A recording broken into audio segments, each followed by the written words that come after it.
Hey guys, it's Kelly Watkins here with the Bridge Group, and I have a special guest today. This is Ja'Nel Witt. She is the season 11 winner of Hell's Kitchen, and she's the executive chef at Sonoma Wine Bar here in Houston. And today we're talking about her life, how she got where she is today, as well as she's showing us how to make a chai creme brulee.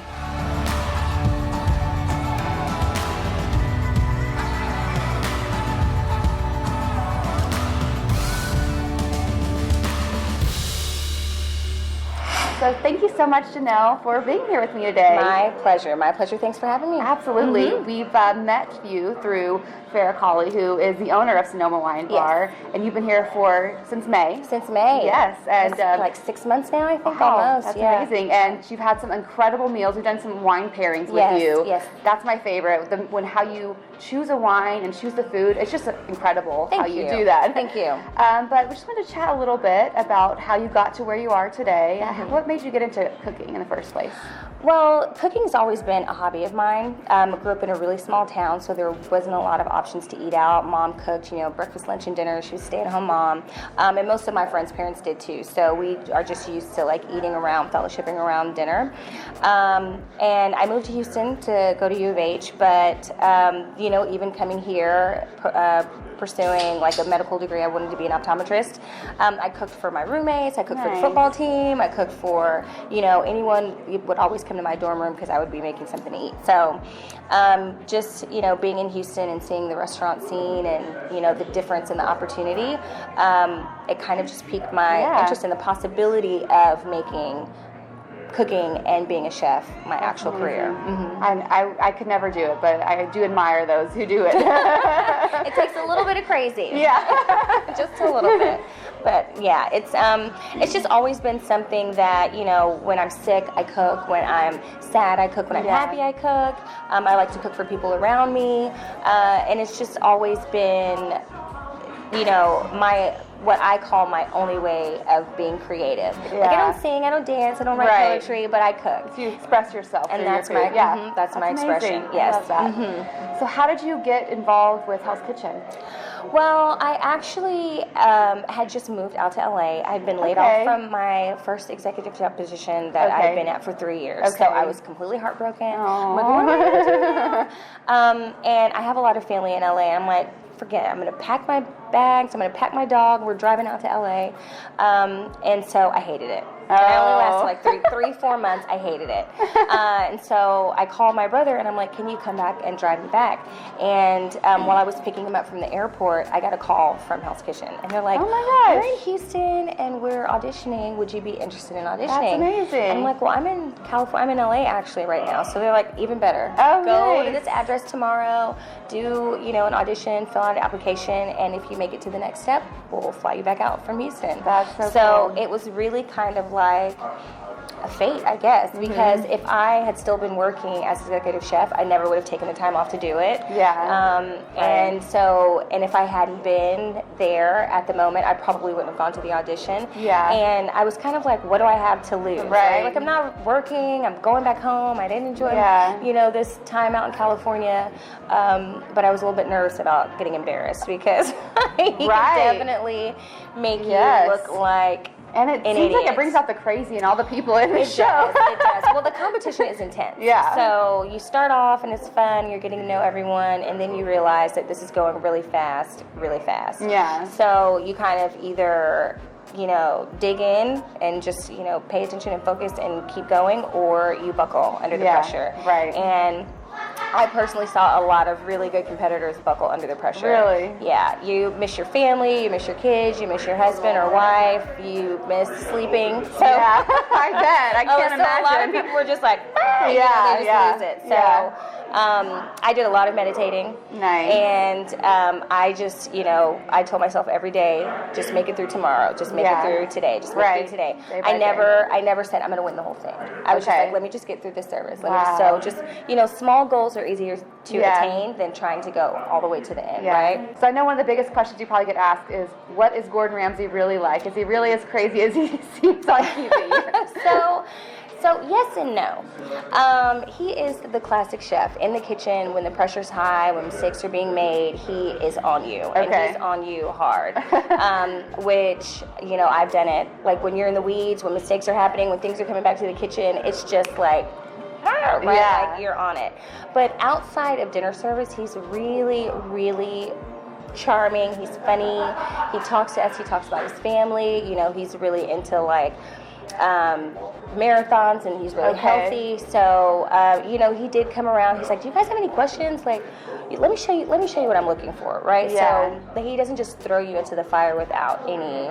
Okay. Without any tools. Right. But what he really, really doesn't like is when you try to sneak something by him. So right. like when you're sending your lamb up and it's raw and you know it's raw, he would prefer for you to just say, own it. Tell me you Yeah. need 5 more minutes because I'm just gonna send it back Right. and then we're gonna have a whole nother problem. Yeah. Messy. So like the first thing he says is there's 20 of you and I've made more mistakes than all of you put together. So don't be afraid to say that I've made a mistake, right? So you just get scared and intimidated and you freak out and you freeze when you should just own it. Yeah, absolutely. So you probably learned a lot by working with him. Yes, absolutely. So today you made a chai creme brulee, which sounds very difficult to make, I must say. And that's another chef trick. You have to make it sound really exotic, even though it's just a couple additions to a classic recipe. Okay. Yeah. Don't reinvent the wheel, just kind of add a little extra to it. I love that. So I decided to do like chai in the creme brulee because, you know, creme brulee is a very classic French custard. Usually a vanilla bean with that nice, you know, crisp, crunchy sugar on top. So you get like the caramelization, but you still have that nice custard on the bottom.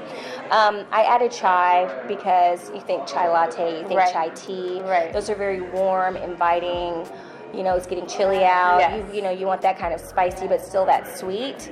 And it's a really simple way to elevate the classic creme brulee. Yeah. So I just take the standard basic custard and I infuse the cream and the milk with the spices. And these are all the spices here. What do we have here? So in chai, you'll find star anise, which is going to give you like that little licorice flavor. Okay. You have green cardamom pods, which cardamom's one of those things you taste and you know it's cardamom. It's like, ooh, it's got a little bit of a bite, but not too much.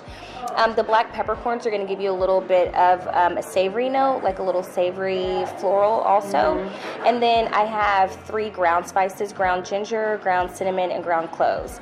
You can use all whole spices when you infuse if you like. So infuse, you bring it up to a temperature like a little boil, and then you turn it down and let it steep like a tea bag. Okay. So I like to use a little bit of the ground because it'll give you like a little bit of texture and those little specks, kind of like vanilla beans when you see in an ice cream or a pudding, where you could use vanilla extract, but the vanilla beans just give it like a little something extra.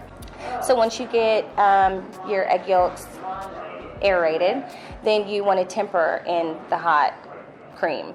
And you do that by adding just a little bit at a time and in a slow drizzle while the mixer is still going, because if you add the hot cream to your cold eggs, it'll scramble. Oh, and so you don't want scrambled eggs.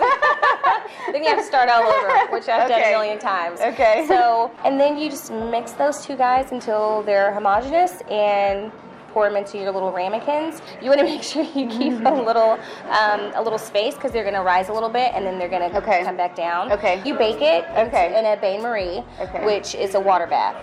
You fill them up and then you put them into another large pot with water, and you fill the water till about halfway through. So when you pull it out, what you're looking for is it's going to have like a little bit of a jiggle, like still like a little bit jello. Like you see here, it's completely set because it's chilled. Yeah. But if it's completely set when you pull it out, then it's going to be overcooked. Okay. Yeah, and it'll kind of be like scrambled eggs there too.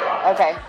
Yeah, so then you want to remove them from the hot water, out of the hot water bath, put them on a tray and into the cooler. Okay. Okay. And then after that, you get to torch it, right? You get to torch it. That's the fun part. So you take a little sugar and you want to make a nice even layer over the top. And with a little blowtorch, you just want to go slowly and evenly all the way around. When I torch, I like to constantly turn the ramekin. Also, when you're torching, you can like tilt it down and the sugar will start to fill in the holes and burn itself. So you can see like little by little, it's starting to fill in all the holes. You just want to make sure you don't have any crunchy sugar. Well, it looks so delicious, and I'm smelling it. I want to try it so bad. I'm ready for you to try it. Okay. I've never done this before, so. So you want to make sure you can crack that little sugar in the middle. Oh. There you go. I'm just going to do this. I'm not going to eat the blueberry because it's too big. Ooh, that's pretty. That nice brown texture is different than the yellow. Mmm. Wow. Those flavors are incredible. I've never tasted anything like that before.